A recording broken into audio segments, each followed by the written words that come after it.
Hello and welcome to Other World Connections. Down here in New Zealand, it is 3 minutes past 3 p.m. on Friday the 17th of Rocktober. And it's probably the 16th Friday where you are possibly, seeing as Revolution Radio is based in the United States. So yeah, you're tuned into Revolution Radio. You're just listening to The New American Dream, hosted by Chuck Gregory, and you can catch him on Thursdays 8 to 10 p.m. Eastern Time, Studio A here on Revolution Radio, and please consider donating. This is a listener-supported enterprise. You can donate through Patreon, snail mail, using US currency. You can make a direct payment through the station union's online banking system called Autobooks. For United States and Canada residents only. You could donate using cryptocurrency. Well, it's all about crypto at the moment, with it all crashing and burning or something. So hey, consider donating using crypto. Bitcoin, Ethereum, Bitcoin Cash. Perhaps you could donate through DonorBox, an international alternative to PayPal, or you could consider advertising on the homepage for a paltry sum of $25, 25 buckaroos per month. Yeah. So all of that information is on the website revolution.radio. Please and thank you. And today, I'm trying to talk faster than usual because I have a 1 hour and 20 minute video that I want to play of Mr. Jordan Peterson talking about the Snow White that Disney does not want you to know. Now, Disney did Snow White, a rendition of Snow White, and he doesn't actually talk about it, so I better quickly bring this up. 2025 criticism. Basically, it removed anything that was really made it Snow White for a start. And I'm hoping I can quickly get a Wikipedia or something up. Basically just removed anything that was anti-woke.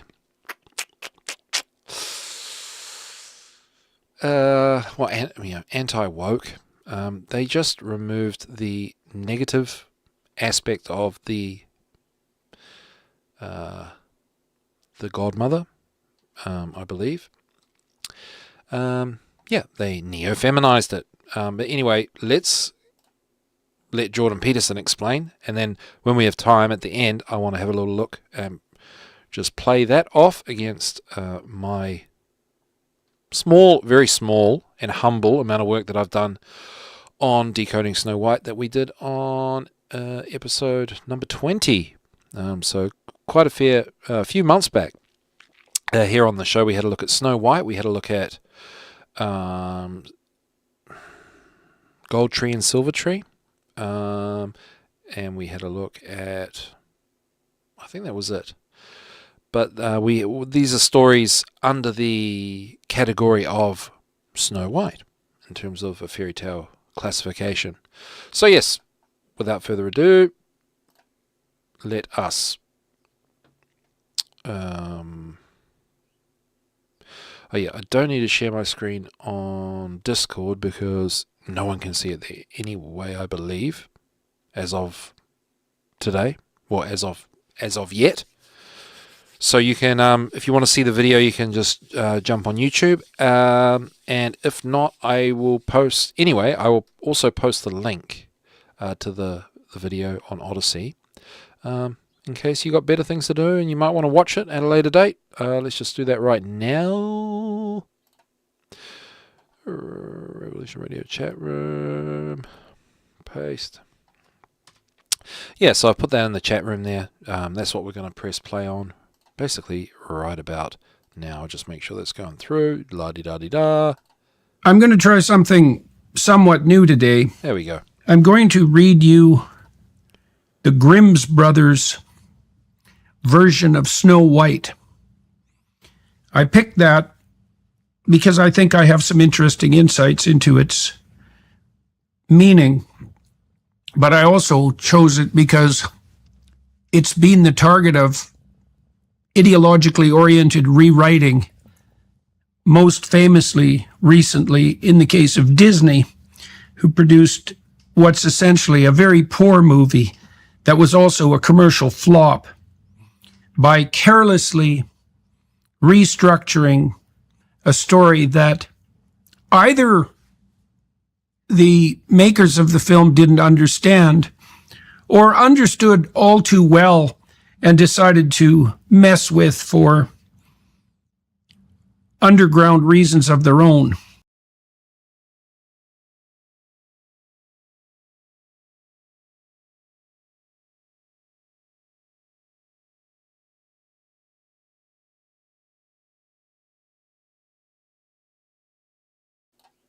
All right, just technical difficulties here. I'm playing this off Odyssey. I know I'm streaming live to YouTube.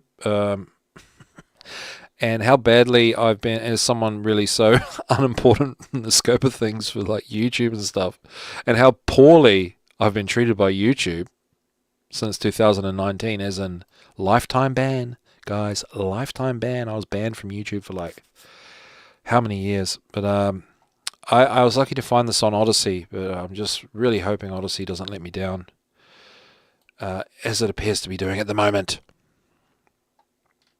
I don't think this overall setup is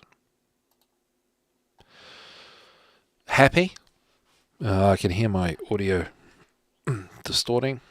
I'm going to refresh this page. Maybe we'll get back into this Odyssey.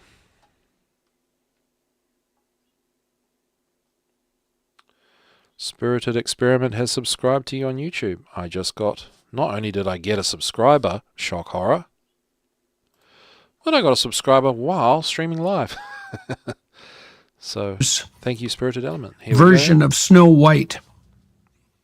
I picked that because I think I have some interesting insights into its meaning, but I also chose it because it's been the target of ideologically oriented rewriting, most famously recently in the case of Disney, who produced what's essentially a very poor movie that was also a commercial flop by carelessly restructuring a story that either the makers of the film didn't understand or understood all too well and decided to mess with for underground reasons of their own. I suspect a little of column A and a little of column B. I'm going to concentrate a fair bit on the figure of the evil queen, not least because there's no shortage of evil queen manifestation in the current social and political environment. And I'm going to draw on a body of research that has been conducted primarily by primatologists, scientists who study non-human primates, given that human beings are primates as well. The field of inquiry is called fertility suppression, and it is the marked tendency of higher status female primates to suppress the probability that subordinates in their group will successfully mate and bring offspring into the world. I think that the evil queen, in no small part, is a reflection of observations of fertility suppression. People started studying fertility suppression in primates because of the observation that in many primate species, dominant females exhibit higher reproductive success compared to their subordinate counterparts. So, one thing you have to understand about social animals, and this is particularly true of primates because they're hypersocial, social animals live in a tiered society. And there are marked differences in the life and success of those who are uppermost in the social hierarchy compared to those who are barely clinging to the bottom, let's say. And scientists who are interested in the differential reproductive success of high status females compared to low status females started to investigate the possibility that the higher status or dominant females were actively engaging in strategies that undermined the ability of the subordinates to find a mate and to reproduce. Why would they do that? Well, perhaps they do that, psychologically speaking, you might say, just for the sheer sadistic fun of it. But from a broader evolutionary perspective, the purpose is to maximize the probability of their own reproductive success, their own success at finding a mate, and also leaving their genes to propagate into the succeeding generations. How would they do that? The effect of the mechanism of fundamental interest for our purposes, given its psychological significance, is that social stress, often imposed by dominant individuals, can elevate stress hormones, cortisol, for example, in subordinates, disrupting their hormonal cycles and leading to delayed ovulation or reduced fertility. Females use reputation savaging and exclusion, gossip, innuendo, and as I said, social isolation. And those are all ways of lowering comparative status. That's what gossip will do, for example, in reputation savaging, whereas exclusion is more directly and intensely stressful. So here's some examples from non-human primates with regard to mechanisms of fertility suppression. For example, in baboons, a particularly aggressive and vicious species, dominant females may physically intimidate subordinates to maintain their reproductive advantage. Okay, I'm going to be one of those annoying people that interrupts the videos. I'm going to try not to do it much, but I do want to say, if you have been listening along, what he's hinting at, or it's just what I just want to highlight or verbalize for myself and hopefully for others, is that he's pointing out really like sort of an inherent kind of evil, dare I say, or if you putting yourself in the shoes of Snow White, it's like perhaps a natural obstacle in growing up. This innate desire from an evil aspect of a mother or a maternal figure that wants to suppress you or destroy parts of you from perhaps unprocessed traumas or her shadow, something in herself. And Jordan Peterson is obviously going to go through facts and stuff and continue on. But the reason I'm pointing that out is hopefully if I don't talk too much and we get this video through, I can go through some of the points I picked up on the symbolism in the Snow White, because the symbolism, the focus I put on the decoding is like a life lesson. And I think deeper down in the, not that I'm not saying he's not going deep, and I'm not comparing myself to his intellect or anything like that, just the angle that I took with the Snow White and the symbolism, because a symbol can mean many things. The pattern that I picked up on was things that you need to do in your life, which is really like, your own magnum opus, your great work. I think there's a theme in it of things that you have to do to achieve and to be happy and successful and live a great life. Things that you must do. And so that might mean having to deny or walk away or excommunicate or deal with these innate or these common kind of evils that we might face growing up in humanity. Yeah, so anyway, let's keep going. In species such as marmosets, dominant females actually emit pheromones that directly inhibit ovarian activity in subordinate females, preventing them from cycling or conceiving.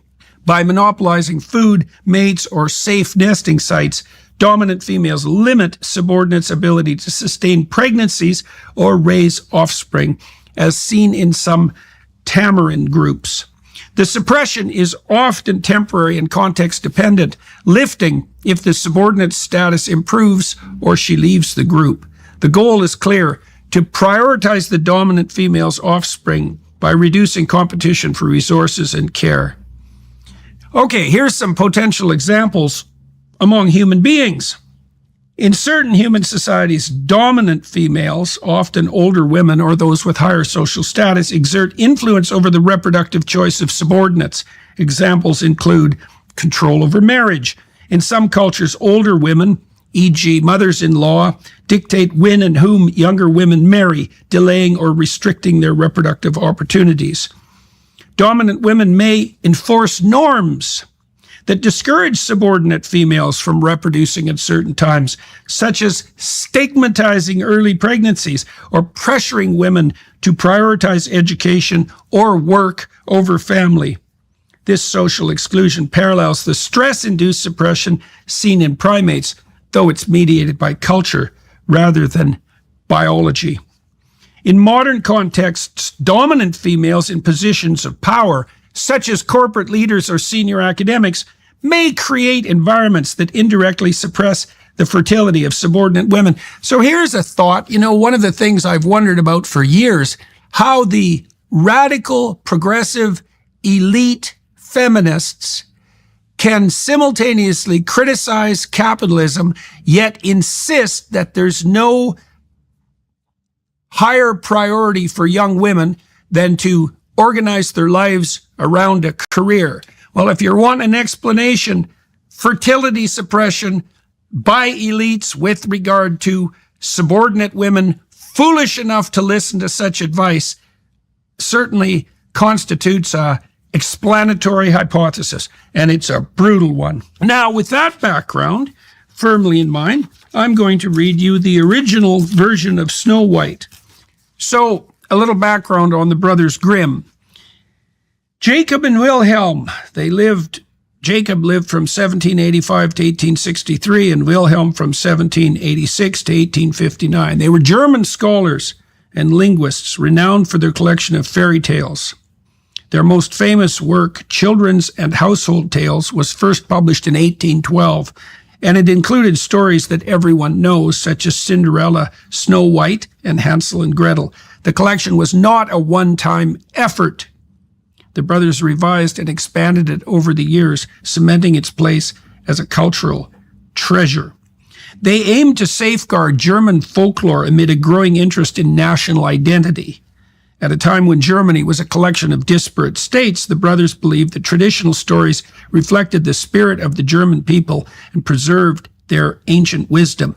As scholars, they saw fairy tales as a lens to explore the evolution of language and narrative, contributing to their broader academic interests in philology. They gathered stories from diverse sources, including oral tales told by local storytellers, often women, and existing written folklore. Rather than simply recording the tales verbatim, they edited and adapted them to suit their literary style and to appeal to a wider audience, including children. Okay, so a few comments about the Brothers Grimm. It's been a contention of mine for some decades and a cornerstone of my work that our consciousness is structured in the same manner as a story. In fact, I think you can make a very strong case, I believe an incontrovertible case, that what a story is a verbal description of the framing of conscious experience.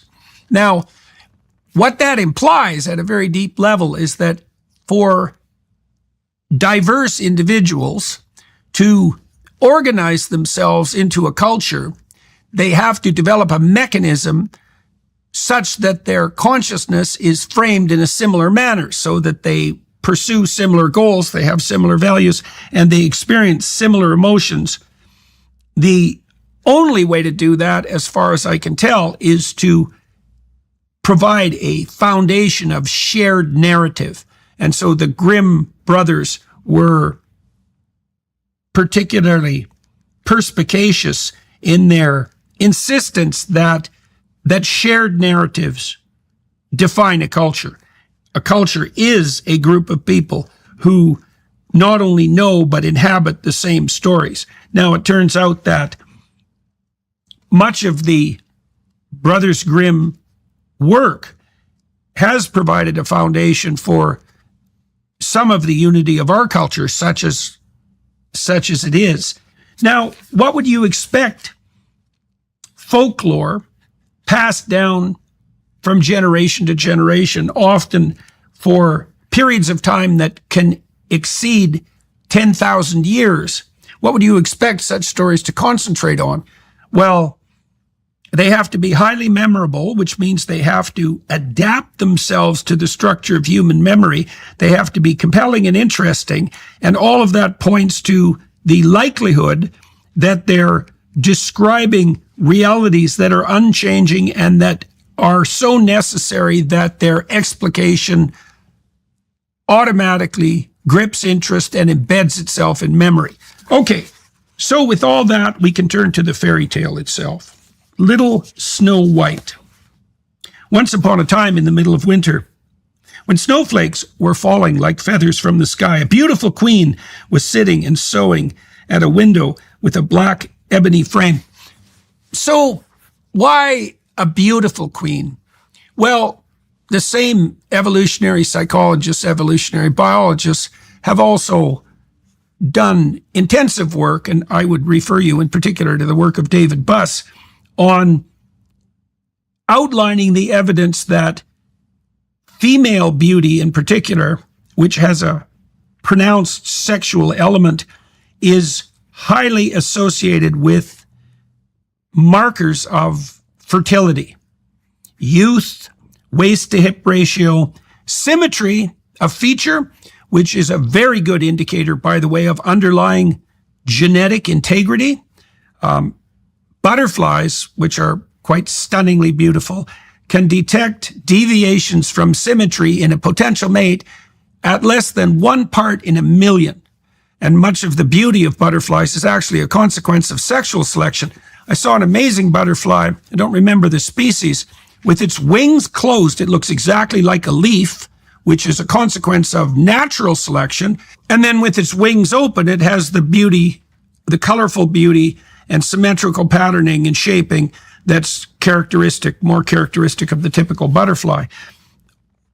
What's the biological significance of beauty? Well, insofar as it's associated with symmetry, for example, it is a marker, as I said, of biological integrity. If there are mishaps during psychophysiological development, one way those mishaps make themselves manifest to perception is in marked deviations from bodily symmetry. Many of the markers that we associate with female beauty and that females compete to make manifest are markers of biological fertility. Waist to hip ratio, which is a stable marker for female attractiveness with the optimal ratio being 0.68 across cultures. And that's independent, by the way, of body size. So you can have women who carry more body fat and women who carry less body fat being equal in terms of their waist to hip ratio attractiveness, as long as it makes itself manifest at approximately 0.68. So the fact that the queen is beautiful, you see, is directly associated with the issue of fertility and fertility suppression, because the first indication we have of her nature, the nature of her being, is that she's beautiful. And so the simplest explanation for that is young and fertile. A beautiful queen was sitting and sewing at a window with a black ebony frame. As she was sewing and looking out the window at the snow, she pricked her finger with the needle, and 3 drops of blood fell on the snow. The red looked so beautiful on the white snow that she thought to herself, "If only I had a child as white as snow, as red as blood, and as black as the wood of the window frame." Soon thereafter, she gave birth to a little daughter who was white as snow, as red as blood, and her hair as black as ebony. That's why the child was called Little Snow White. Well, why are those colors relevant? Well, black, white, and red are the three colors most likely to be given color names across cultures. And so there are no more directly perceptible colors than black, white, and red. And then red is associated, let's say, with the apple, as we'll see later in the story. But there are, like, reddening of tissue is also associated with both youth and with sexual excitation.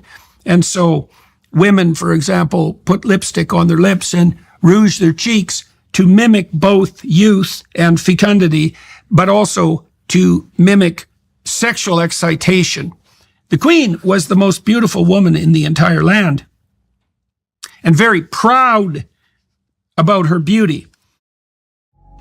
Shopify powers millions of businesses worldwide, supporting everyone from established brands. Sign up for your $1 per month trial period and start selling serpent or the fruit.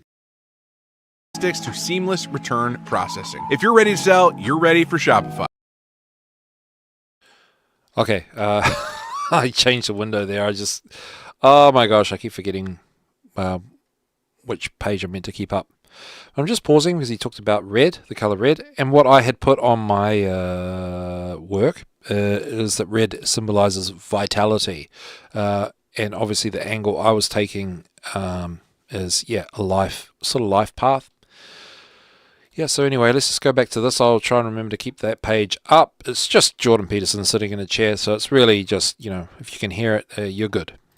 Sign up for your $1 per month trial period and start selling today at shopify.com/JBP. Trying to avoid ads. Go to shopify.com/JBP. Again, that's shopify.com/JBP. Pride, is the cardinal sin, you might say. It's pride that is the fundamental characteristic of Lucifer, the usurping spirit. You could think of the Luciferian spirit as the individual or the proclivity of the individual to elevate themselves to the highest possible position. I'll give you an example. When Eve is tempted by the serpent to eat the apple, or the fruit, it's not described as an apple in the Genesis story, but it has become that by tradition, which is relevant to this story. The serpent, who's camouflaged, by the way, like female aggression, tells Eve that if she eats this particular fruit, which means if she consumes it and incorporates it and takes it into herself, becomes it, you might say, that she'll become like God, knowing good and evil. What does that mean? Establishing the moral order. And so Eve eats the fruit offered to her by the serpent so that she can take the place of God and define the moral order. And that's partly why the serpent in the Genesis story becomes associated, as the mythology develops, with Lucifer, the usurping intellect who attempts to take the place of the divine. That's all associated with the idea of pride. Pride is the vice that says, what I want now, I in the most narrow possible way, or what my whims want now, should be superordinate to all other concerns. The pride that the evil queen takes in her beauty is the taking to herself of a talent that was given to her by providence, let's say, by taking that to herself as a virtue that confers special privileges and benefits on her as an isolated individual. What would the alternative be? She could be extraordinarily grateful for her beauty and self-effacing and kind and self-sacrificing. That would make her the good queen rather than the evil queen. She also had a mirror, and every morning she stepped in front of it and asked, "Mirror, mirror on the wall, who in this land is fairest of all?" The mirror would answer, "You, my queen, are the fairest of all." Okay, well, what's a mirror? A mirror is a place for self-reflection, but it's also a place of intense self-consciousness right? When you look in a mirror and you recognize yourself in the mirror, you are self-conscious. In fact, self-recognition in a mirror is a marker used by biologists to determine the presence or absence of self-consciousness in animals. So to look in a mirror is to become self-conscious. Okay, so what's the problem with that? Well, psychologists have known for decades that the experience of self-consciousness is so tightly associated with negative emotion that they're statistically indistinguishable. So when the theorists who created the Big Five personality map, five-dimensional personality map, extroversion, neuroticism, conscientiousness, agreeableness, and openness, which is a creativity dimension, when they first laid out that map, they noticed that their statistical inquiries indicated that being self-conscious was so tightly associated with trait neuroticism, which is the proclivity for anxiety, pain, grief, shame, guilt, frustration, disappointment, and anger, among other negative emotions. It was so tightly associated with negative emotion that it was statistically indistinguishable. So we should note that the Queen's pride, in combination with her pronounced proclivity for self-consciousness, is destined to make her miserable, and that the pathway from misery to bitterness, and from bitterness to sadistic, sadistic revenge and envy, that's a very short journey. So, mirror, mirror on the wall, who in this land is fairest of all? The mirror would answer, you, my queen, are the fairest of all. So she staked her identity on her beauty. She staked her identity on her youth. She staked her identity on her competitiveness, you might say, in the mating and reproduction market. You know, and that's, I suppose, to some degree, that's developmentally appropriate for a very young woman whose primary orientation in the world could well be finding a partner and pursuing the reproductive pathway, having children.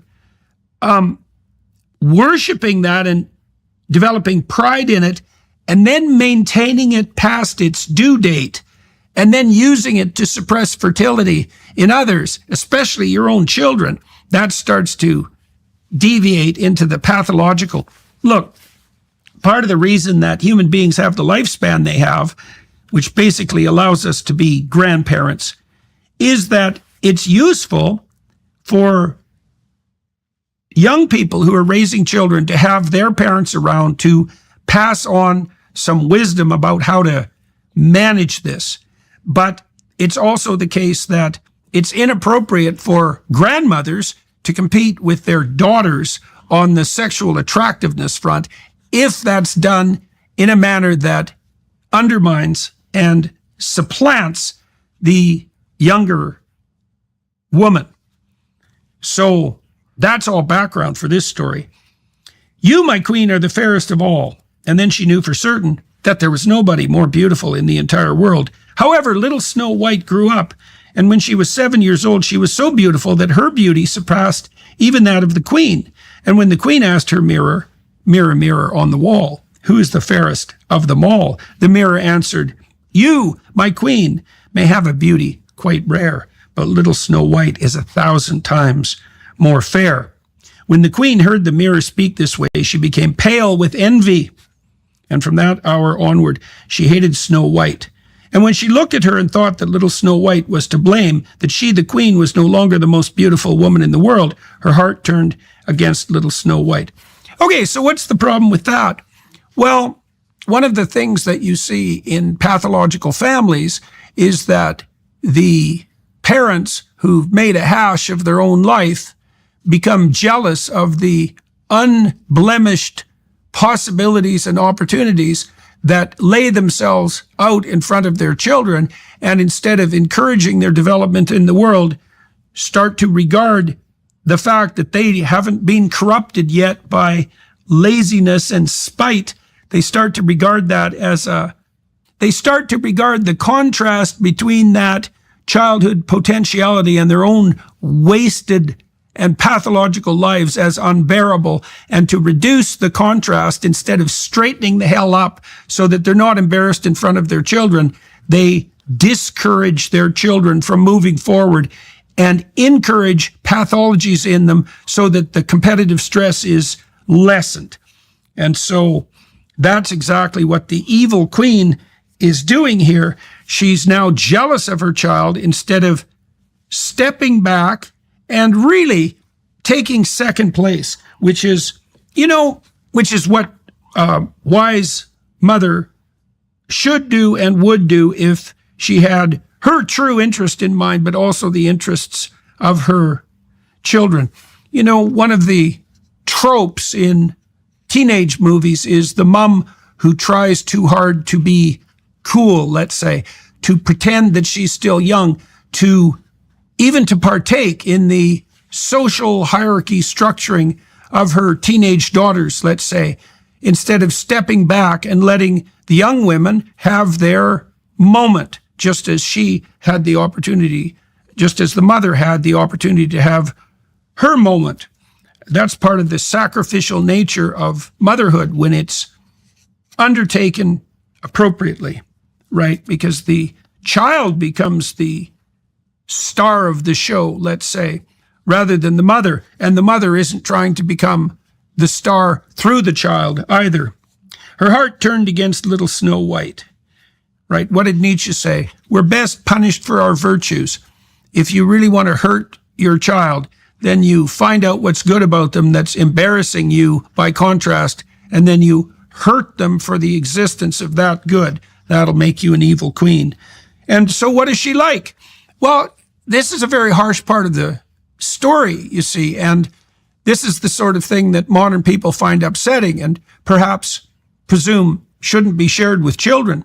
But the vicious turn this story takes now is an indication of just how absolutely devouring and pathological this evil queen jealousy in relationship to younger women truly is. So this is what the mother of Snow White does to pursue her envy and pride, her usurping capability.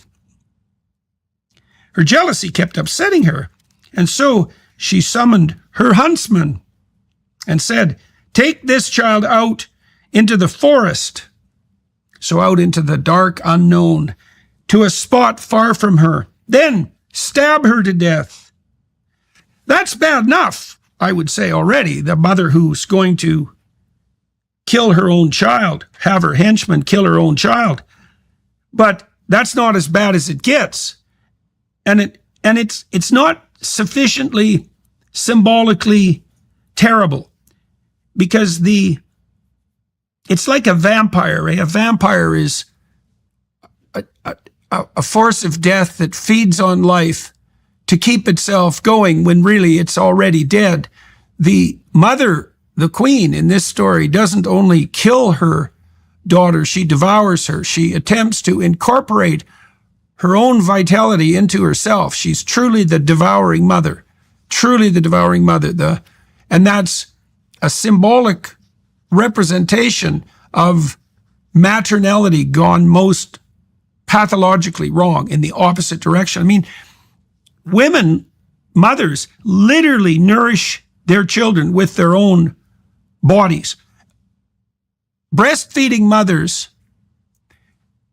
their bodies can detect if their children lack calcium, if their infants lack calcium when they're breastfeeding, through receptors in the nipple. And if the child is lacking calcium, the mother will decalcify her own bones, take calcium out of her own bones to increase the proportion of calcium in the milk to feed to her child. And so the proper maternal orientation towards infants in particular, but also children, is voluntary self-sacrifice, right? The mother gives herself up, gives herself over to the child. This is a complete inversion of that, where the mother becomes the devouring agent and the child is nourishment for the pathologies of the mother. You see plenty of that, by the way, in the modern world with mothers, for example, who utilize their demented identity politics with regards to their children. My boy is really a girl. My girl is really a boy. There's some fertility suppression. And use the notoriety generated by that pathologization of the child to elevate their social status among their idiot friends at the cost of the child's happiness, physiology, and future reproductive success. And it's also being done with autism as well. And that's anecdotal evidence. When I was working in the schools, it's, in the preschools, it is a thing.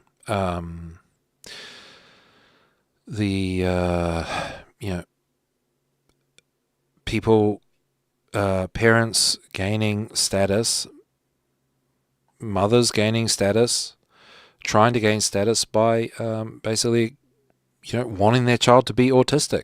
In New Zealand, if your young child is autistic and you're in the system, like you're in the preschools and stuff, you get a lot of extra help and care and attention and essentially funding, specialists, meetings, cups of tea, so on and so forth. So it extends to that as well. It's pretty dark. So no matter how brutal this story becomes, and that's what happens next, it pales in comparison to the truth of the pathology of the devouring mother. Take the child out into the forest to a spot far from here, then stab her to death, and bring me back her lungs and liver as proof of your deed. Lungs, that's inspiration, that's respiration, that's the resting place of the spirit. Liver, well, think of the word live. The liver is the part of the body, the vital organ that can regenerate itself and is regarded symbolically as the seat of vitality. So it's spirit and vitality that the evil queen devours in consequence of her jealousy, her inappropriate jealousy of the benefits of Snow White's youth. After that, I'll cook them with salt and eat them. Now you think, do you tell your children that story? And that's a hard question, because one thing you want to do if you have children is protect them from the evil queen. The huntsman took little Snow White and led her out into the forest, but when he drew his hunting knife and was about to stab her, she began to weep and pleaded so much to let her live and promised never to return, but to run deeper into the forest. The huntsman was moved to pity, also because she was so beautiful. Anyway, he thought the wild beasts in the forest would soon devour her. I'm glad that I won't have to kill her, he thought. Just then a young boar came dashing by, and the huntsman stabbed it to death. He took out the lungs and liver and brought them to the queen as proof that the child was dead. Then she boiled them in salt, ate them, and thought she had eaten little Snow White's lungs and liver. So that's pretty damn rough, but now you understand its significance. Oh, this reminds me, of the Disney version of Sleeping Beauty. Remember the evil queen in Sleeping Beauty, Maleficent, entraps the prince in a castle, and her goal is to keep him locked up until he's so old that he can't find a mate and reproduce, right? And when he dares to challenge her, she turns into the dragon that devours everything, right? Into the full bloody fury of nature itself in all its predatory catastrophe.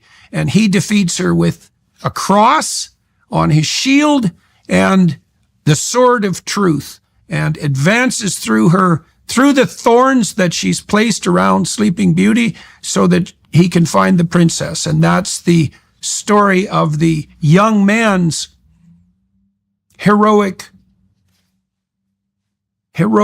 rejection of the destruction of his life, possibility, and youth by the evil queen. Meanwhile, little Snow White was so all alone in the huge forest that she became afraid and began to run over sharp stones and through thorn bushes.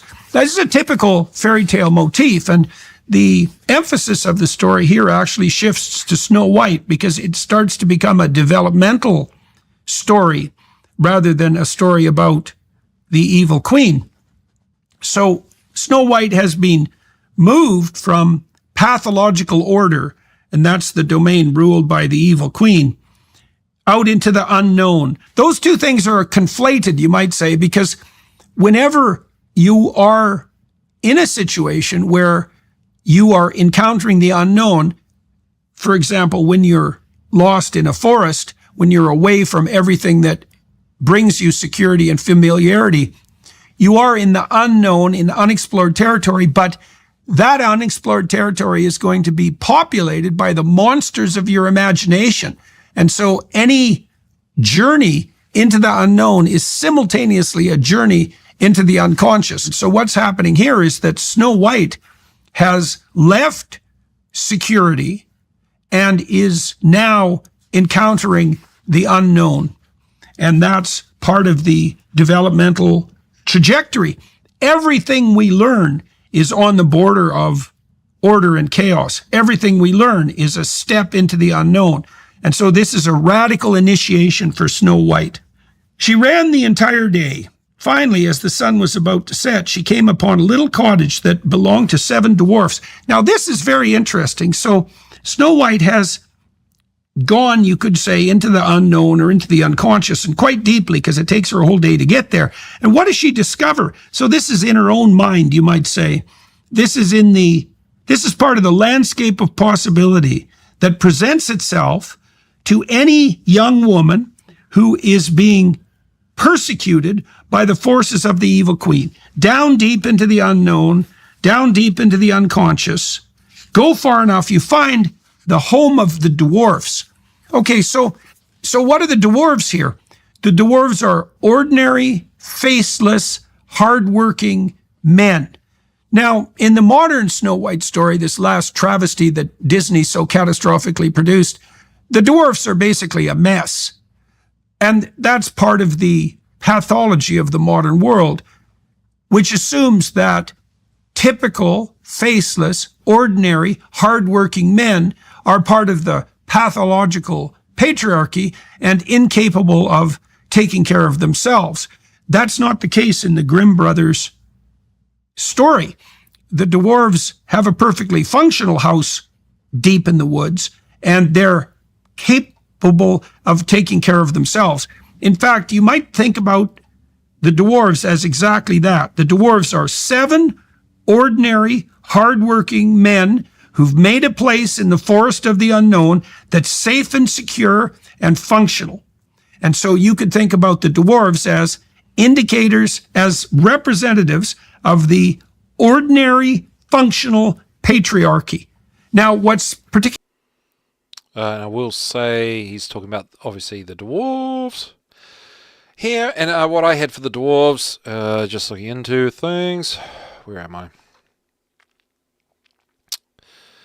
Well, obviously, I put a lot of stock in the number 7, which does pop up a lot in fairy tales. So I think that's a key to some deeper understanding in the sequence of the symbols in the story.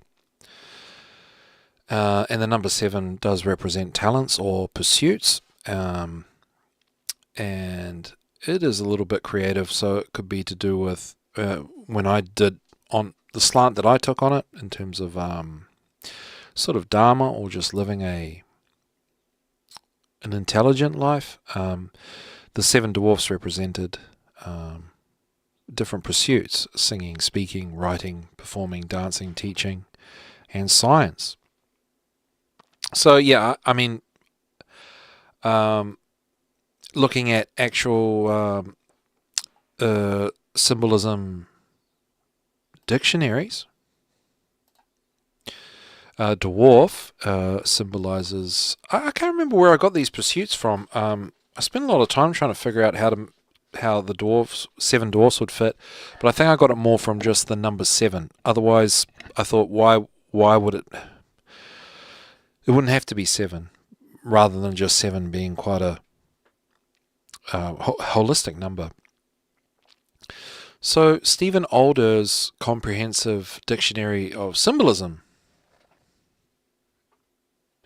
defines the dwarf symbolically as the hidden forces of nature the Father Spirit, the unexpected, the unconscious, uncontrolled outburst of the unconscious, the instincts, the amoral forces of nature. So this is actually really in line with what Jordan Peterson is saying. So, I mean, I could be way, way off.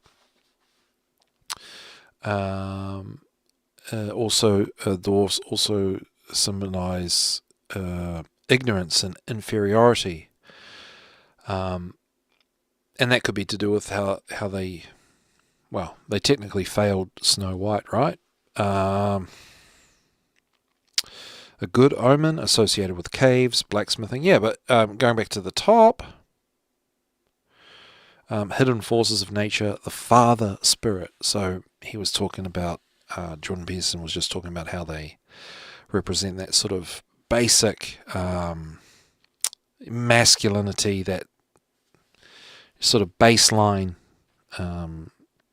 fundamental, nameless masculinity or something like that. Well, maybe he means the spirit. And here in this book, the Symbolism Dictionary, dwarves symbolize the Father Spirit, force of nature, the unexpected.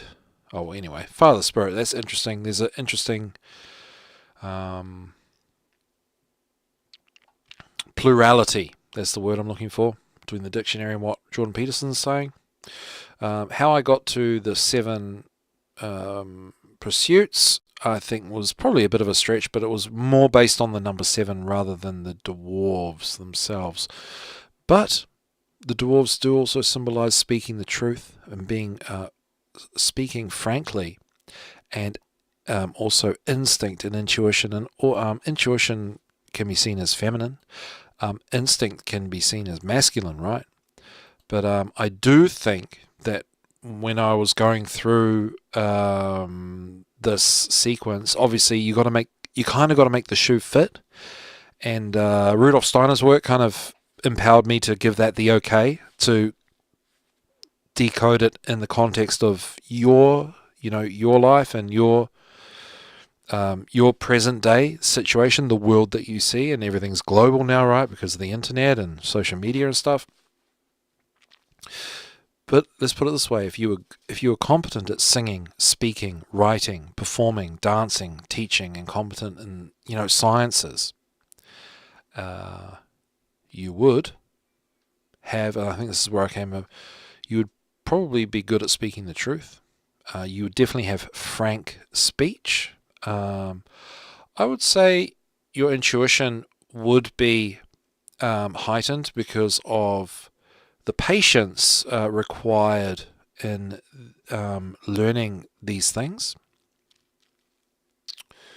And obviously some of them are very holistic, like left brain, right brain balancing pursuits. And also the dwarves symbolizing like the unconscious or the uncontrolled outburst of the unconscious.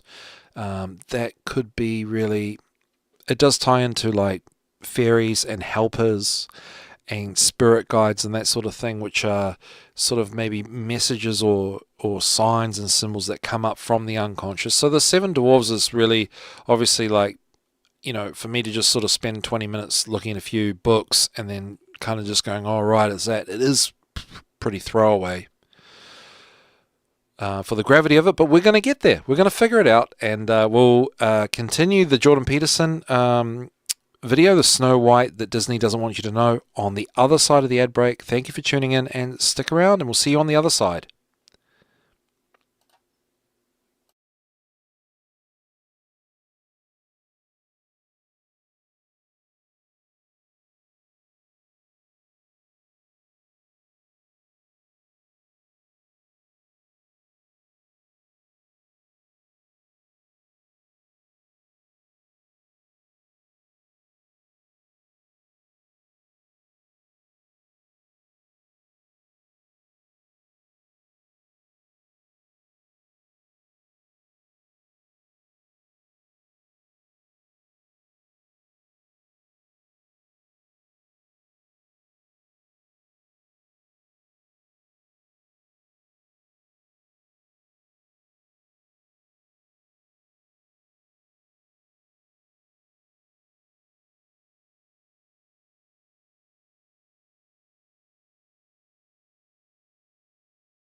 Hello, welcome back to Otherworld Connections, coming at you live on Revolution Radio, which is the #1 listener-supported radio station on planet Earth.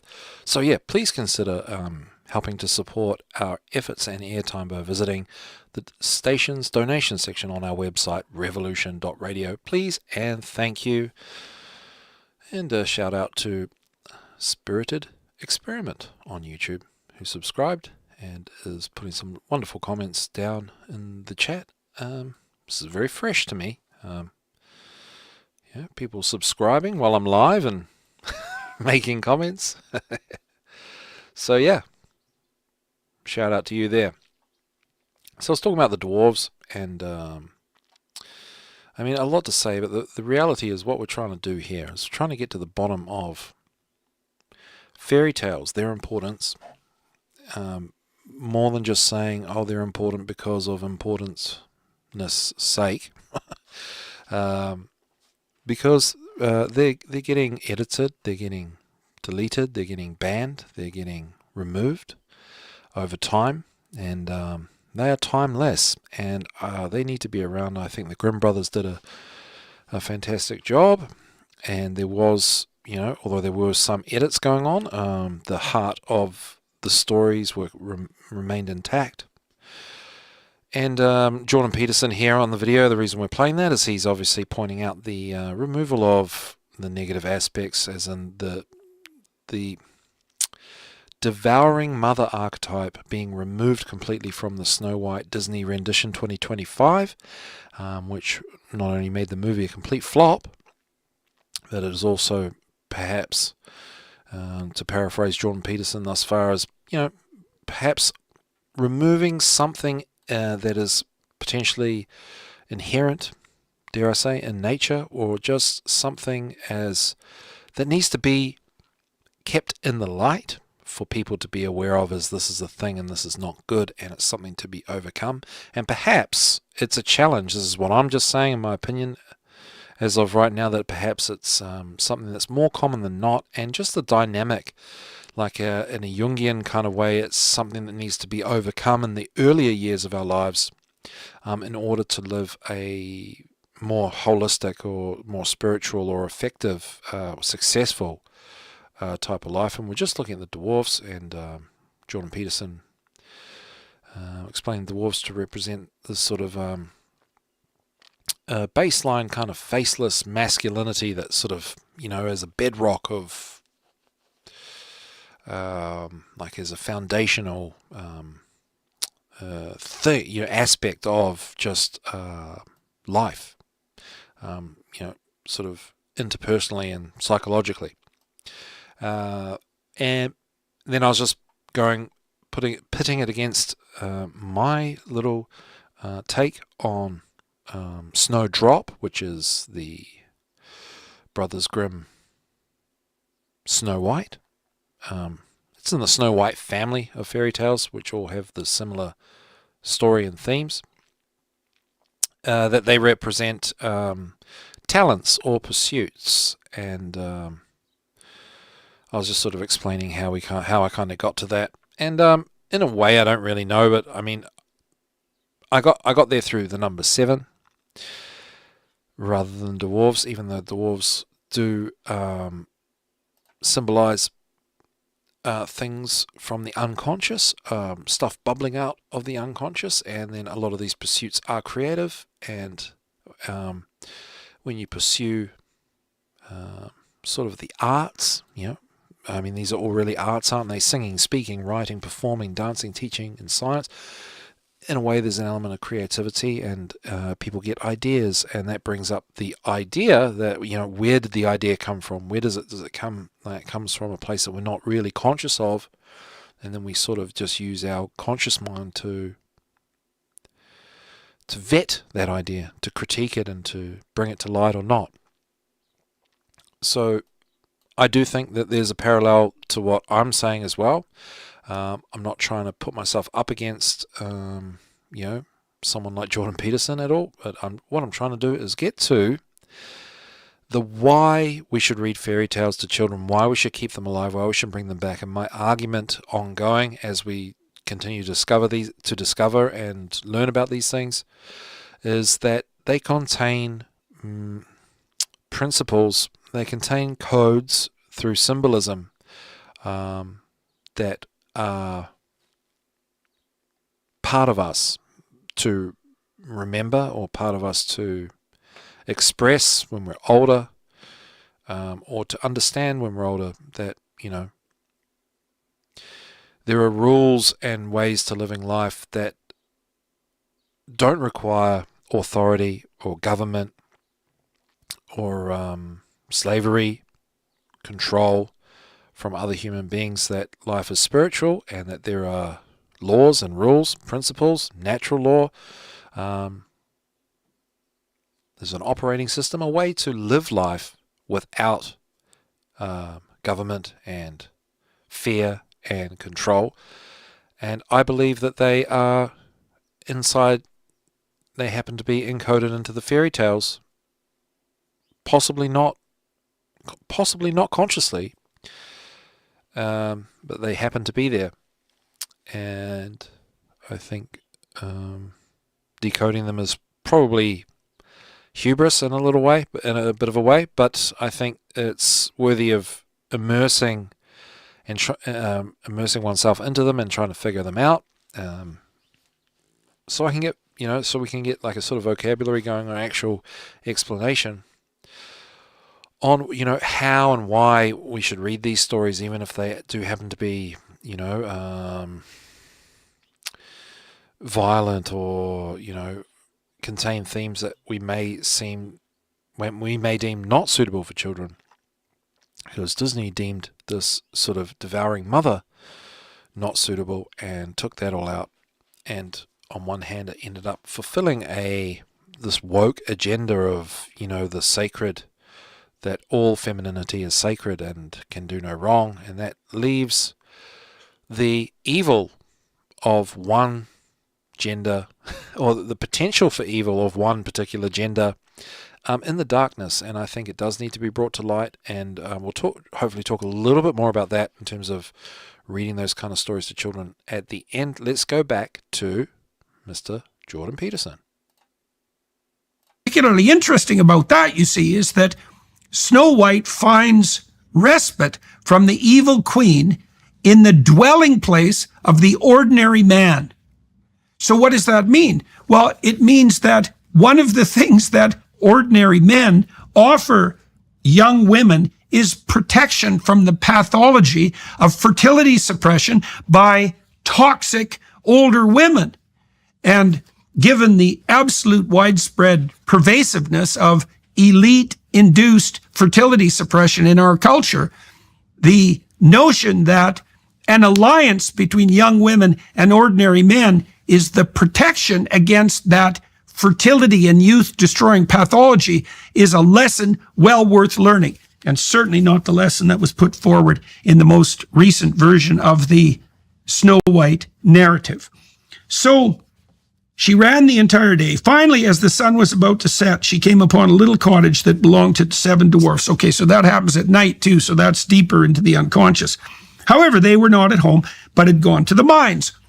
See, as miners, you see, they descend into the depths themselves, and they find, through their labor, treasure. And so the dwarves, you see this in mythological representations of dwarves, like in the Lord of the Rings. The dwarves are often heroes. They're tough little guys, and they go into the darkest recesses of the bowels of the earth to find the glittering treasure. And so it's very appropriate to notice that these dwarfs are good men. They're still dwarfs, however. They were not at home, but had gone to the mines. Okay, so they're also diligent, conscientious, and hardworking. And that's reinforced by the next line. When little Snow White entered, she found everything tiny, but dainty and neat. Okay, so this is a well-tended place, right? So these are lone men who are capable of taking care of themselves and establishing habitable order, habitable patriarchal order, cooperative, conscientious, oriented towards the treasure, brave and resolute. There was a little table with a white tablecloth and 7 little plates with 7 tiny spoons, 7 tiny knives and tiny forks, and 7 tiny cups. In a row against the wall stood 7 little beds, recently covered with sheets. So their beds are made too. Take note, all of you who have unmade beds and still are struggling even to be dwarves. Since she was so hungry and thirsty, so now she gets to eat in this place of masculine provision. Snow White ate some vegetables and bread from each of the little plates and had a drop of wine to drink out of each of the tiny cups. And since she was so tired, she wanted to lay down and sleep. So she began trying out the beds, but none of them suited her until she found that the 7th one was just right. So she lay down in it and fell asleep. When it turned night, the 7 dwarfs returned home from their work and lit their 7 little candles. Then they saw that someone had been in their house. The first dwarf said, "Who's been sitting in my chair?" "Who's eaten off my plate?" said the second. "Who's eaten some of my bread?" said the third. "My vegetables," said the fourth. "Who's been using my little fork?" said the fifth. "Who's been cutting with my little knife?" said the sixth. "Who's had something to drink from my little cup?" said the seventh. Then the first dwarf looked around and said, "Who's been sleeping in my bed?" The second cried out, "Someone's been sleeping in my bed." And he was followed by each of them, until the 7th dwarf looked at his bed and saw little Snow White lying there asleep. The others came running over to him, and they were so astounded that they screamed and fetched their 7 little candles to observe little Snow White. "Oh, my lord," they explained, "how beautiful she is. They took great delight in her." Okay, well, that's actually an indication that these are pretty decent little dwarfs, too, because if they were as pathological as the little queen and they came across a attractive juvenile female, God only knows what hell could break loose, as we've seen repeatedly in places like the UK, for example. So the dwarves are protective of Snow White and her beauty and serve a proper paternal and partnership function. They took great delight in her, but didn't wake her up. They let her sleep in the bed. So that's very generous of them. They're very hospitable, which also indicates their essential morality. Well, the 7th dwarf spent an hour in each one of his companions' bed until the night had passed. When she awoke, they asked her who she was and how she had managed to come to their cottage. Then she told them how her mother had wanted to have her killed, how the huntsman had spared her life, and how she had run all day until she had eventually arrived at the cottage. Then the dwarfs took pity on her and said, "If you'll keep house for us, cook, sew, make the beds, wash and knit, and if you'll keep everything neat and orderly, you can stay with us, and we'll provide you with everything you need. When we come home in the evening, dinner must be ready. During the day, we're in the mines and dig for gold. You'll be alone. We'll have to watch out for the queen and not let anyone enter the cottage." Okay, so what's the deal here? Well, Snow White has run from the destructive force of her evil mother and the most pathological element of nature and plunged deep into the unknown, where she found the dwarfs who are emblematic of the stable patriarchy, the stable, ordinary, productive patriarchy. Now, the deal for her is that she has to serve the dwarfs and they'll protect her from the evil queen. So that's a pretty good deal, given that the evil queen wants to eat her lungs and her liver, so is posing a mortal threat. And it's indicative of the notion that prior to finding a prince, you might say, and finding permanent protection from the evil queen in the form of a stable, long-term, desirable partnership, a marriage, the young woman threatened by the evil queen, which is the eternal archetypal situation of isolated young women, has to make a pact to serve ordinary masculinity, right? To partner with ordinary masculinity, to have respect for it, to understand its productive function, and to know that it's ordinary masculinity, you might say, that stops female pathology from making itself manifest as the ultimately destructive force it can all too easily become. Right. So what's the moral of the story as we proceed? If you want to find a prince and escape from the evil queen, you have to serve the dwarfs with some degree of gratitude and conscientious dedication. Right, with some real emphasis on gratitude. And why? Well, better the dwarves than the evil queen, right? Which is exactly the opposite of the feminist narrative, which is that there are only power-mad, pathological men, and all that's feminine is benevolent. It's like, yeah, right. God. In the meantime, the queen believed that she was once again the most beautiful woman in the land, and stepped before her mirror and asked, "Mirror, mirror on the wall, who in this land is fairest of all?" The mirror answered, "You, my queen, have a beauty quite rare, but beyond the 7 mountains, this I must tell. Little Snow White is living quite well. Indeed, she's still 1,000 times more fair." So what does this mean for the poor queen? Well, at one level of analysis, the queen is battling against her own daughter. But at a different level of analysis, the aging woman is battling against youth itself. And even if she does manage to destroy her own child so happily, sadistically, and delightfully, with envy and spite making themselves manifest as primary motivations aligned with pride, let's say, even if she manages that, she's not going to win the ultimate battle, because age is always supplanted by youth. Reproduction is a young woman's game. And so it's less intense for men, although men are more fertile when they're younger. But for women, youth and reproduction are intensely associated. And the battle of the aging woman against her own daughter is a microcosm of the battle of age against youth. And on the fertility front, let's say the sexual attractiveness front as well, to a large degree, at least the natural sexual attractiveness front, the evil queen is not going to be able to stamp out youth itself. Although, in cultures where the old women cover all the young women up so that you can't even see their eyes, the vicious battle of envious age in women against the beauty and attractiveness of young women has been taken to a staggering extreme. I suppose most thoroughly made manifest in the absolutely brutal practice of female genital mutilation, which is also, by the way, often undertaken by grandmothers. When the queen heard this, her mirror's objection, she was horrified, for she saw that she had been deceived and that the huntsman had not killed little Snow White.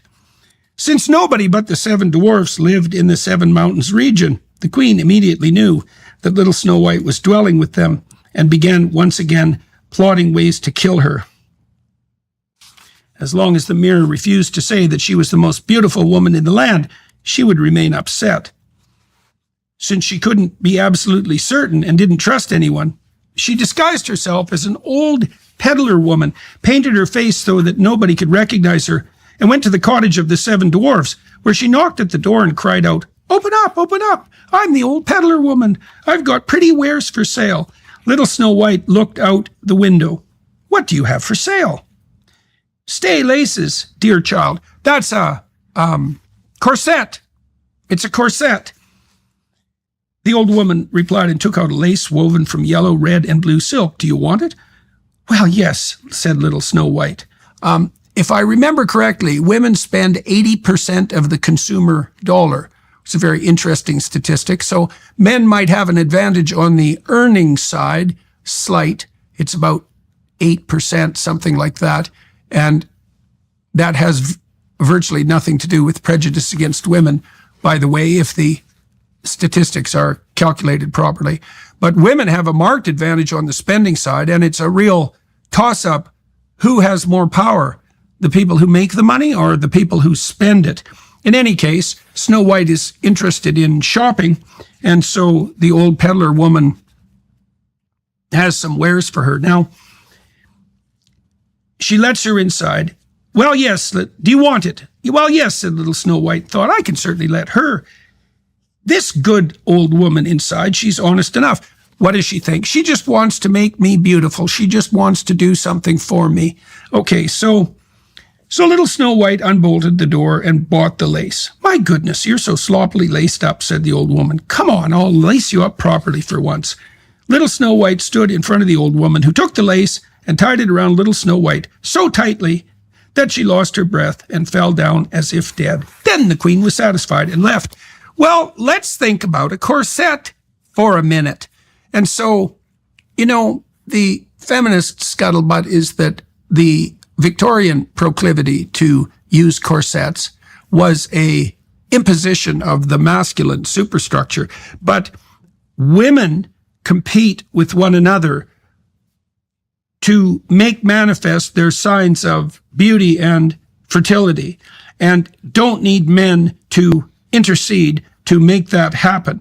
Now, it was the case that in Victorian England, corset use could become so extreme that it interfered with breathing and sometimes even caused death.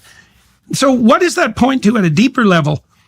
The evil queen, it's so awful, the evil queen entices Snow White to maximize her attractiveness in a manner that compromises not only her health but her life. And that's, if you can't see that playing out in our society at the moment, then you're not paying attention. Some of you might be familiar with Bonnie Blue, the prostitute in the UK who's had sex with 100 men in one night and is now attempting 1,000, apparently. Her mother is her business manager. And if you think that's all right, and you're female, well, then you're definitely the evil queen. And if you think that's all right and you're male, you're not even a dwarf. And so you can give that some consideration. Little Snow White stood in front of the old woman, who took the lace and tied it around little Snow White so tightly that she lost her breath and fell down as if dead. Then the queen was satisfied and left. So that's a very sophisticated method of fertility suppression. Entice young women into advertising themselves sexually so brutally and in such an all-consuming manner that it interferes with spirit, that's breath, and life itself. Jesus, brutal. Not long after nightfall, the dwarfs came home. And when they saw their dear Snow White lying on the ground, they were horrified, for she seemed to be dead. They lifted her up, and when they saw that she was laced too tightly, they cut the stay lace in two. So it's the men, it's the dwarfs that rescue Snow White from the pathologization of her own sexuality. Right, it's not the bloody dwarfs who put her in the corset and make it impossible for her to breathe. It's her own mother, her own evil mother. Right. At once, she began to breathe a little, and after a while, she had fully revived. So the dwarfs, with their essential, ordinary, conscientious, masculine sensibility, are able to protect Snow White against the pathologization of her own sexual attractiveness at the hands of the evil queen. Right, so the dwarfs can manage that. That was nobody else but the queen, they said. Pay attention to the dwarfs. It's not us. It's your evil mother. She wanted to take your life. Be careful. And don't let anyone else enter the cottage. Now the queen asked her mirror, "Mirror, mirror on the wall, who in this land is fairest of all?" The mirror answered, "You, my queen, may have a beauty quite rare, but little Snow White's alive. This I must tell. She's with the dwarfs and doing quite well. Indeed, she's still 1,000 times more fair." The queen was so horrified that all her blood rushed to her heart when she realized that little Snow White was alive once again. So she began thinking day and night how she could put an end to little Snow White. Finally, she made a poisoned comb, disguised herself in a completely different shape, and went off to the dwarf's cottage once again. When she knocked on the door, however, little Snow White called out, "I'm not allowed to let anyone enter." The queen then took out the comb. So now Snow White, you see, Snow White gets enticed in some ways by her own vanity.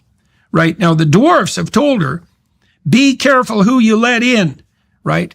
Remember in the story of Cain and Abel that when Cain becomes possessed by envy, in consequence of the failure of his own second-rate sacrifices, he invites the spirit of murderous sin in to possess him as a voluntary response to his own pathological inadequacy. Pathological and voluntary inadequacy. He has to invite the pathological agent in. And that's what Snow White does, right? She does that because she wants first the lace stay and then the comb. And so she's enticed by the opportunity to make the most of her own beauty, which is an understandable motivation. She's enticed by that motivation to hearken to the voice of the evil and destructive queen. So that's a morality tale about the danger of vanity. Right. When little Snow White saw it shine, the comb, so it's a shiny comb, right? It's glittery, it's numinous in Rudolf Otto's phrase. It attracts her attention. And so I suppose that's why the queen brought the comb. When little Snow White saw it shine, so it's a phenomenon. Phenomenon, that's a word from the Greek root, phanesthai. Phanesthai means to shine forth. Something that shines attracts your attention, right? And things attract your attention because they what? They speak to a conscious or unconscious motivational force. So Snow White would like to make use of her beauty. And fair enough, but there's great danger in making use of your beauty. Come, said the peddler woman. When little Snow White saw it shine and that the woman was someone entirely different from the one she had previously met. Yeah, she was entirely different on the surface. So there's different manifestations of the evil queen pathology, all selling something hypothetically different, but they're all avatars of the same underlying pathological, fertility-suppressing, devouring dragon force. When she saw that the woman was someone entirely different from the one she had previously met, she opened the door and bought the comb. Come, said the peddler woman, I'll also comb your hair. How she's so thoughtful and helpful. Right, so you see, that's part of that camouflaged pathology. The little peddler, the peddler woman, to begin with, who has the lace stays, offers to lace Snow White up properly and then to comb her hair. And so she's disguising her murderously destructive, reproductive, savaging pathology in a show of maternal compassion. Brutal, brutal. But no sooner did the old woman stick the comb in little Snow White's hair than the maiden fell down and was dead. Now you'll remain lying there, the queen said, and her heart had become lighter as she returned home. However, the dwarfs came just in the nick of time. When they saw what had happened, they pulled the poisoned comb out of little Snow White's hair, and she opened her eyes and was alive again. Okay, so that's the second time this is insisted upon in this fairy tale, right? The dwarves are not the masculine patriarchal force of the ordinary society of men who entice young women to become pathologized in pursuit of beauty. In fact, they're the force that protects themselves against the intense female competition that tilts that struggling for supremacy in beauty and attractiveness in a spirit-destroying and murderous direction. So that's why it's so important for Snow White to learn to serve the dwarfs, to be grateful for them, and to be able to establish a relationship of mutuality with ordinary masculinity, right? And this is as a precursor to meeting the prince, right? And so you might say, well, a woman who's indefinitely proud, particularly of her own attractiveness, might have nothing but contempt for the dwarfs. But what this story indicates is that she'll be vulnerable beyond belief to the machinations of the evil queen in consequence, and without that ability to be grateful to ordinary masculinity, the prince will never make his appearance. And so why would the best of men make an appearance in a woman's life if the woman was pathologically incapable of having any respect whatsoever or offering any service in return for protection to masculinity as such? That's something worth thinking about in a time when gratitude for the benevolent element of the patriarchy is sorely lacking. The dwarfs came just in the nick of time. When they saw what had happened, they pulled the poison comb out of little Snow White's hair, and she was alive again. She promised the dwarfs that she would certainly not let anyone inside again. Okay, so, they tell Snow White a number of times, but she's really too immature and too easily tempted, both of those, to protect herself against a force as pathological as the evil queen. And so that's worth thinking about too. It's too much to ask a truly young woman to make the wisdom manifest that would be necessary for her to see through the disguises of the evil queen and her proclivity to use temptation in service of murderous pathology. It's too much to ask that a young woman will be wise enough on her own to protect herself from the poison gifts of the evil queen. Right, she needs the intermediary of the dwarfs. And so, that would be, for the typical young woman, that would be the protective phalanx of her brothers and her father. Now the queen stepped in front of her mirror once more and asked, "Mirror, mirror on the wall, who in this land is fairest of all?" The mirror answered, "You, my queen, may have a beauty quite rare, but little Snow White's alive.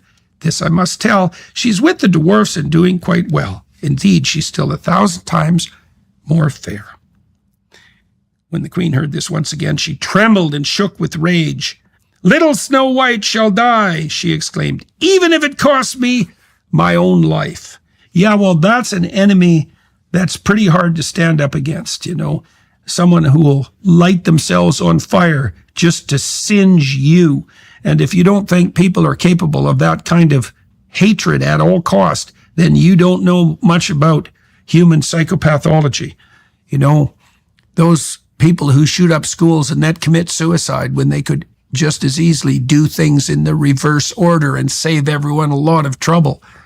It's like they're capping off of their murderous rage with their own self-destruction is actually part of the art.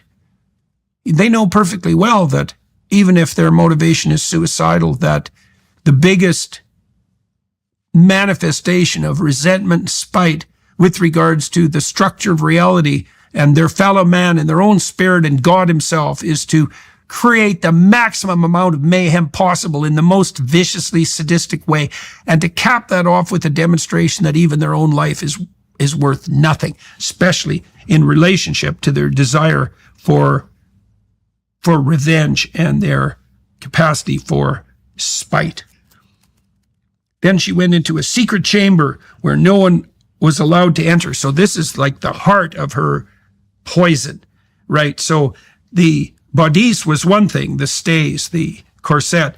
The poison comb was another.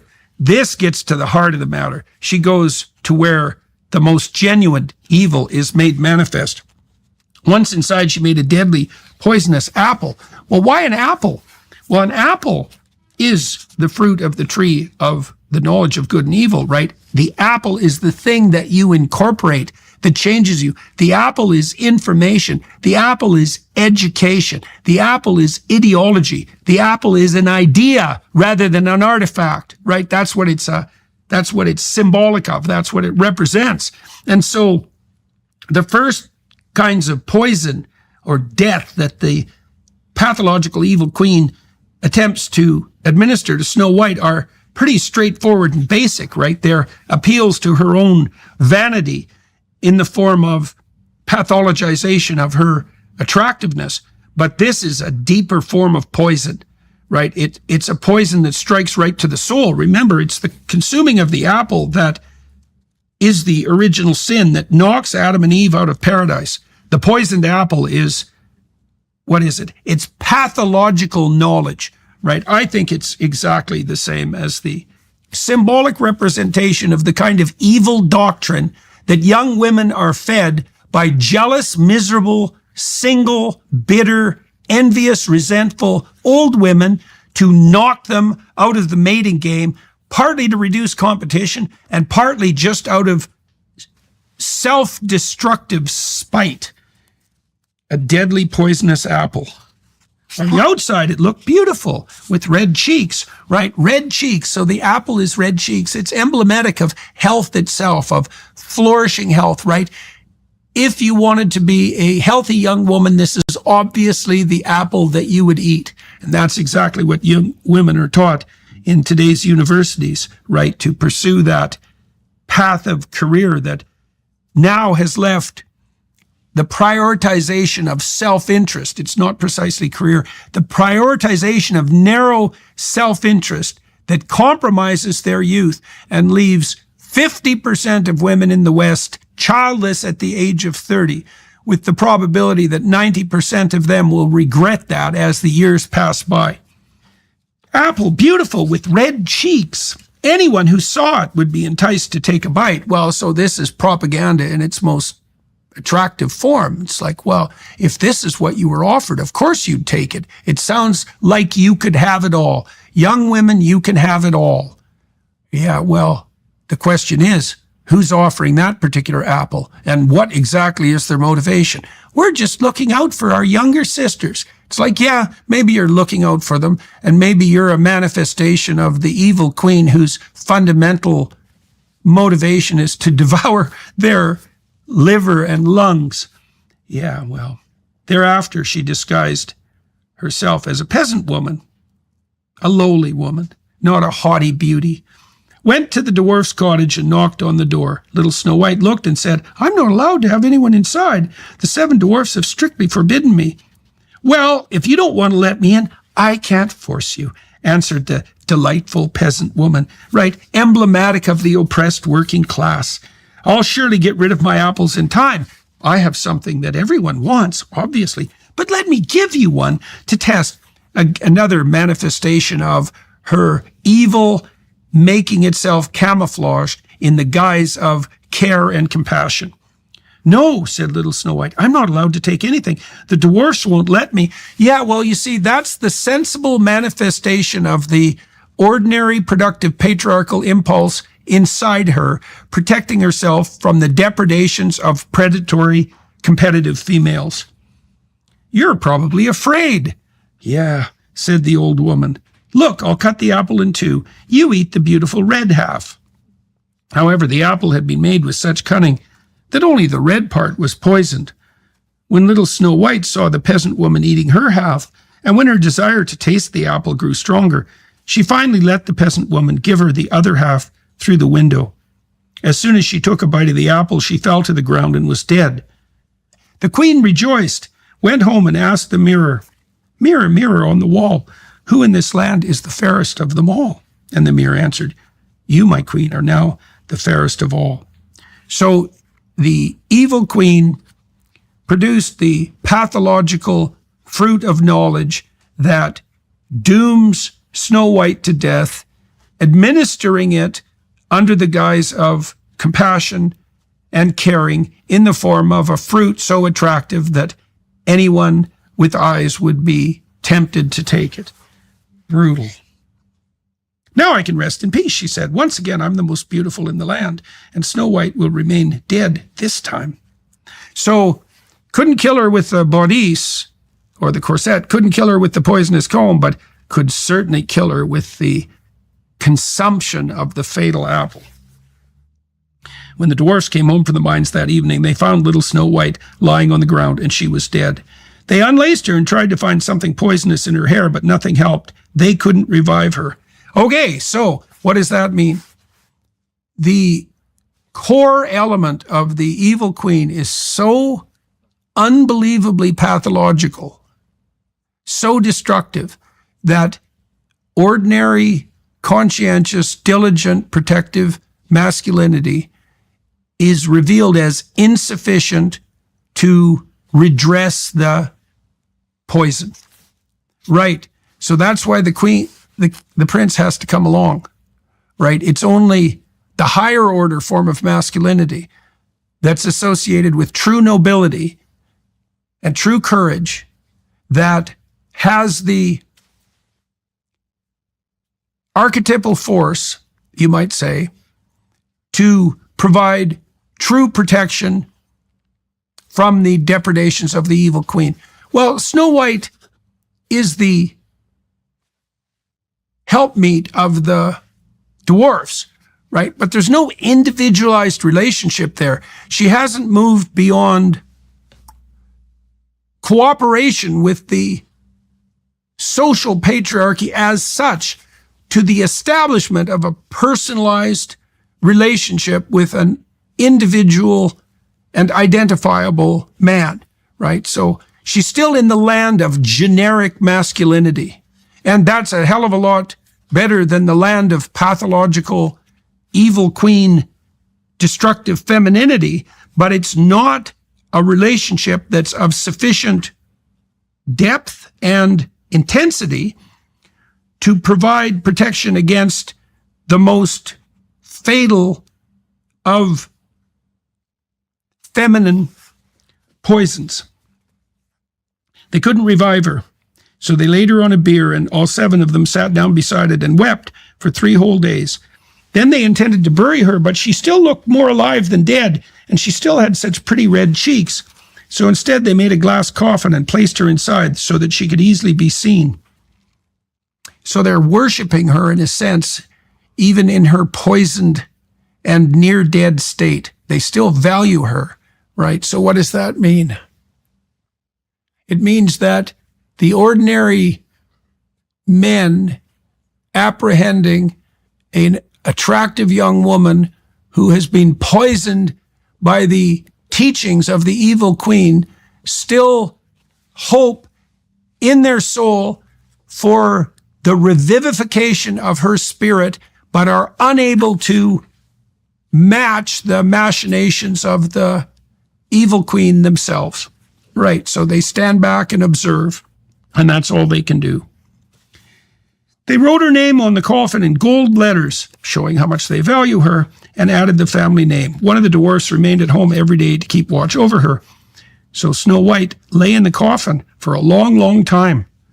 Right, so now that's failure to launch. Now she's in a state of suspended animation because of her poison knowledge, because of her receipt of the poisoned apple.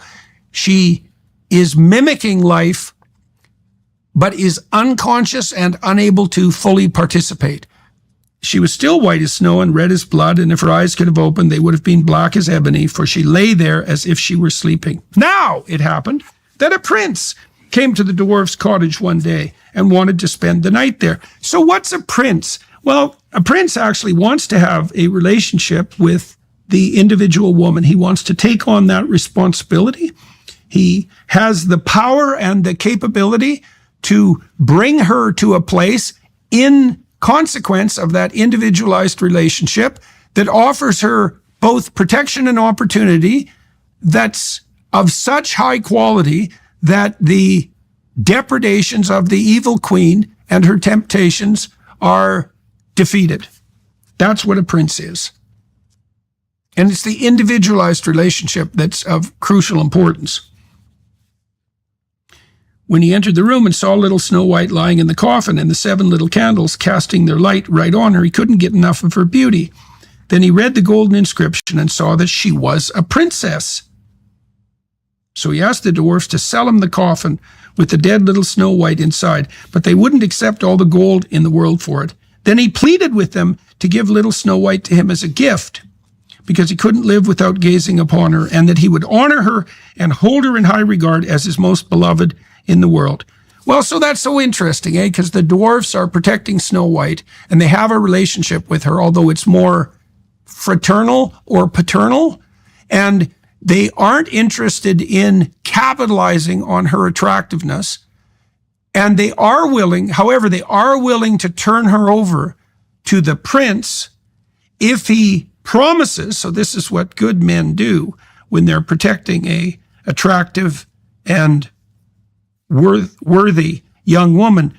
They're willing to deliver her to the proper prince who can protect her from the evil queen if he swears to honor her and hold her in high regard as his most beloved in the world. Well, the dwarfs took pity on him and gave him the coffin where the poisoned girl lies languishing. God, that's the story of many a modern romance. And the prince had it carried to his castle. It was then placed in his room, where he himself sat the entire day and couldn't take his eyes off her. So he can see her potential life, even under the poisoned, breathless death that the incorporation of the toxic fruit has doomed her to. And when he had to leave the room and couldn't see little Snow White, he became sad. Indeed, he couldn't eat a thing unless he was standing near the coffin. However, the servants who had to carry the coffin from place to place in the castle all the time became angry about this. And at one time, a servant opened the coffin, lifted Snow White into the air, and said, "Why must we be plagued with so much work, all because of a dead maiden?" Yeah, well, there's no doubt that it's a tremendous amount of work to revivify the spirit of a young woman who's been severely poisoned by the worst work of the evil queen. On saying this, he shoved little Snow White's back with his hand, and out popped the nasty piece of apple that had been stuck in little Snow White's throat, and she was once again alive. So once the languishing young girl is brought to the castle and attended to, even with some degree of harshness in this story, loved and attended to, then she has the possibility of recovering from her state of suspended animation and lifelessness and rejoining the world. As soon as this happened, she went to the prince. And when he saw his dear Snow White alive, he rejoiced so much that he didn't know what to do. Then they sat down at the dinner table and ate with delight. The wedding was planned for the next day. By the way, just so everyone knows, there was no wedding in the most recent version of Snow White, and that bloody well figures. There was a, hedonistic celebration that in principle stood in for the wedding, but the filmmakers seemed pathologically unable to understand that the wedding is the culmination of the story, right? Because that's the establishment of that particularized relationship between the poisoned sleeping princess and the true prince who serves and honors her and who delights in her presence. That establishment of that permanent relationship is the magic defense against the poisonous fruit delivered by the most malevolent of the evil queen's motivations. The wedding was planned for the next day, and Snow White's godless mother, it's the first time we hear that she was godless, but she has a god, right? That's her own reflection. She's Narcissus, who falls in love with his own reflection and drowns in consequence, right? He leans too close to the river where he can see his reflection and drowns, right? She only worships her own beauty, which she had nothing to do with bringing into the world, so to speak, and has no right to be proud of, much less to be murderous in defense of. When she now stepped before the mirror, she said, "Mirror, mirror on the wall, who in this land is the..." Okay. I'm going to have to stop there. We're running out of time. But, it's disappointing. There's like 3 minutes left of Jordan Peterson. But basically, what happens in the story is the queen goes to the wedding and then has to dance in the hot shoes. And she dances herself to death. And that's her sort of as Jordan Peterson will say, is going to hell, really, to get her just desserts. And so he's obviously coming from the place of, like the removal of the positive masculine energy or dynamic in the story. His slant, or just his observation, which is right, that's what's been happening, and that's what happened with the Disney story. So obviously you watched along, so I'm not going to preach to the choir or gaslight you guys. So you saw all that, and so on my side of the thing of things was just a quick little breakdown of Snow White. Was something along the lines of Snowdrop, which was the Brothers Grimm fairy tale. I think he's reading a rendition of the Brothers Grimm tale. Snowdrop has the following message encoded: for empowerment, success, and control of your life. To live your true purpose, you must be there's something about innocence there, having high energy or sustained energy, well, like putting in the effort and a sustained hard work. It's part of like the great work, right? And that could also relate to sort of shadow work. Be knowledgeable about psychology, or how the mind works and how people can manipulate you. Recognize and work on integrating your shadow, and maintain your emotional well-being by expressing yourself through pursuits in the arts and sciences, which are represented by the dwarves. So that's a little framework, but here's the thing, like so like Jordan Peterson is talking about the wedding, that may not necessarily fully protect someone from a toxic parent, right? But it would offer some protection, because you now got your own life, so your time is taken up maybe in another place and with doing other things, but maybe that influence is still there and causing suffering.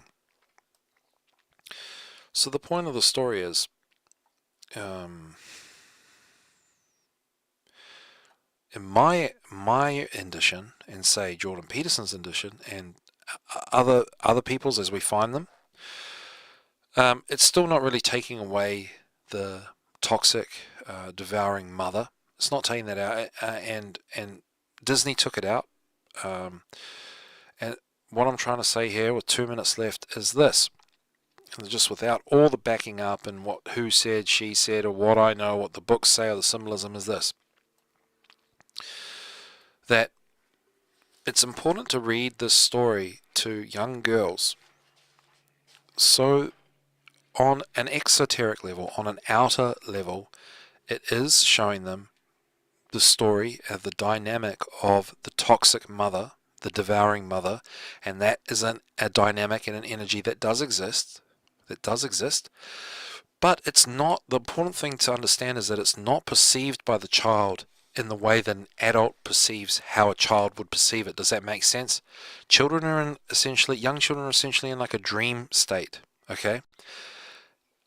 A deeper underlying symbolism that corresponds with this whole thing is, one way of looking at it is what I've shown, is that things that you can do to have an empowered and happy and successful life.